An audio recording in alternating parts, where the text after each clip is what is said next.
500 subscribers.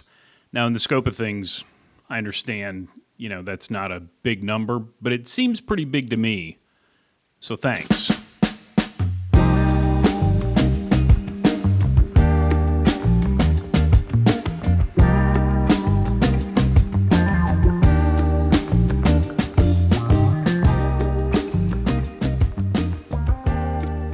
Welcome back, everyone. Happy Monday. I hope you're all doing well, and as always, thanks for spending just a little bit of your Monday with me. Now, I talk about music a fair amount, and I guess the first thing is, what the hell has happened to rock music? I don't listen to the radio that much. I moved to Indianapolis in 1988, and it was then and still is today a bit of broadcast wasteland. Growing up in the western suburbs of Chicago, we had no shortage of great radio stations. WXRT comes to mind. If you're looking for, how did it go?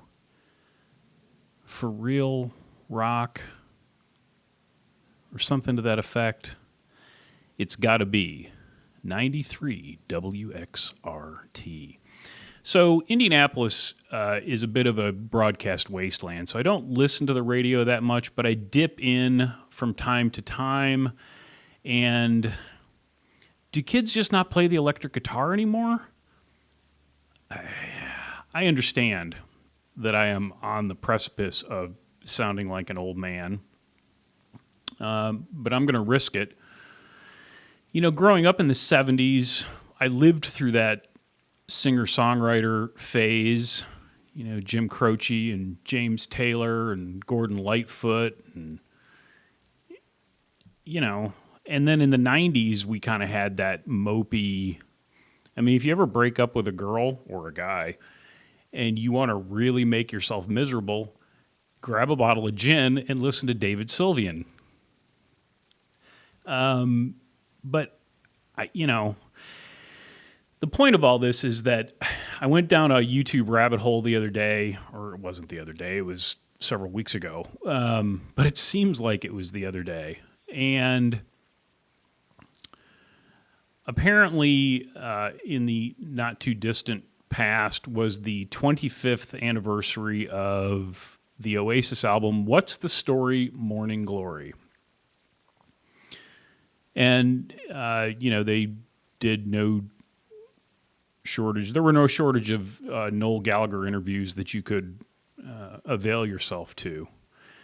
And he made the comment that there just wasn't any music like that now. And I got to tell you, I kind of agree with him. Every generation thinks that the newer generation's music sucks, and I guess I'm no different. What it reminded me of, though, is the power of music. And he made a comment in one of the interviews about how the song Don't Look Back in Anger, which I think was much bigger in the Commonwealth than it ever was here, that he can't in any way change that song. He doesn't own that song anymore. Wonderwall, Champagne Supernova, he can mess around with those things as much as he likes, but he lost the ability to do that to that song because it means so much to so many people. And when you see a crowd of people, tens of thousands of them, singing the chorus of this song in a language that isn't their own, in a lot of cases, it's fascinating and it's marvelous. And I was just reminded of the power that a really good song has. Kind of in the same vein, I wrote a blog post last week about whether we, the royal we, and really I'm talking about myself in most of these cases, have lost the ability to experience wonder. And, you know, these things can come in all different forms. I will never forget being in the academia in Florence. And if you've ever been, you'll understand. I mean, it's really kind of unimpressive when you walk into the place. It isn't a museum in the traditional sense of the word, I don't think. At least that isn't my memory. And you kind of mill about in this thing, and you walk through this door, which has just got a curtain on it, and you turn to the right, and at the end of this hallway, under a glass portico, is David. And I was dumbstruck. Now, we've all seen David. We've seen, photos, we've seen pictures, we've seen the little, touristy statues that you can buy. But until you see the size and the scope of this thing, I just couldn't believe it. That's one end of the spectrum. The other end of the spectrum is I was sitting at home the other day, and I had the TV on, as I often do. And, the Apple TV has a series of screensavers. And they change from time to time, and they're aerial shots or video shots from around the globe. Now, I've seen all of these 1 million times.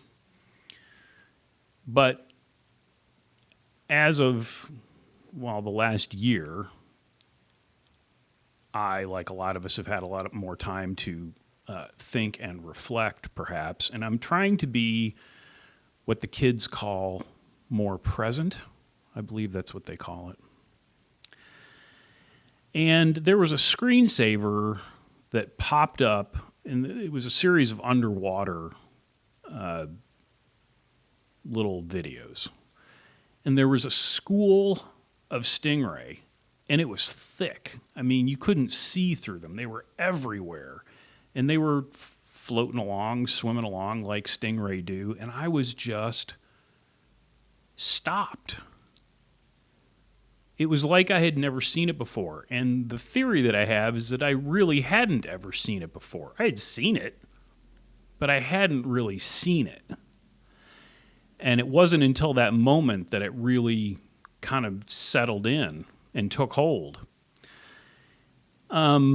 I also found out that a grouping of stingrays is called a fever, which I didn't know.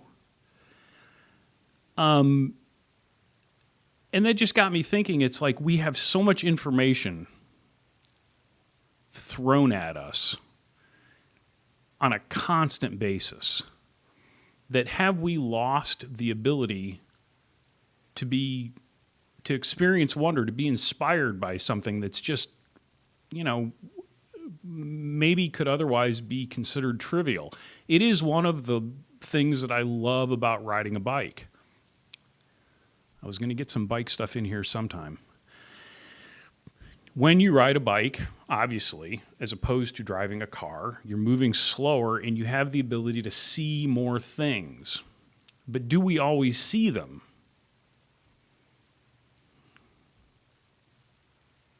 I'm going to try to pay more attention going forward. That's all I got for you this week. It's December. It's 2 weeks before Christmas. There's precious little to sell, and there ain't much going on. So if you're watching on YouTube, say hello to Vintage Plastic Santa. When I bought A1 Cyclery in 2003, many things came with that store. And some of the things survived and some of the things didn't. In fact, I would say most of the things didn't. But one of the things that did was Vintage Plastic Santa. That thing's nearly as old as I am. I hope you're doing well. Thanks as always for watching and commenting and subscribing. And I got a bunch of comments last week, and I really appreciate each and every one of them. And I said before I hit the record button, I thought I was gonna go back and figure out who this was. So you'll forgive me for not coming up with your name, but one of you made a comment that was really kind and said that, something to the effect of, in this time of kind of isolation, which most of us are going through, that he really looked forward to these videos, and it was like, I'm paraphrasing now, but it was like talking to a friend, and it was really, really nice. And that got me to thinking that this has been sort of like therapy for me because, like everybody, I don't have a lot of interaction. I mean, I talk to the cat, but thankfully he hasn't started actually forming words and talking back. So take care of yourselves and each other. Thanks for watching. Hit the thumbs up if you'd like. That helps a bunch. Subscribe, like, all that stuff. Tick, tick, tick. Take care of yourselves and each other. Until next time. Be nice, work hard, ride bikes, play music when you can. I'll talk to you soon.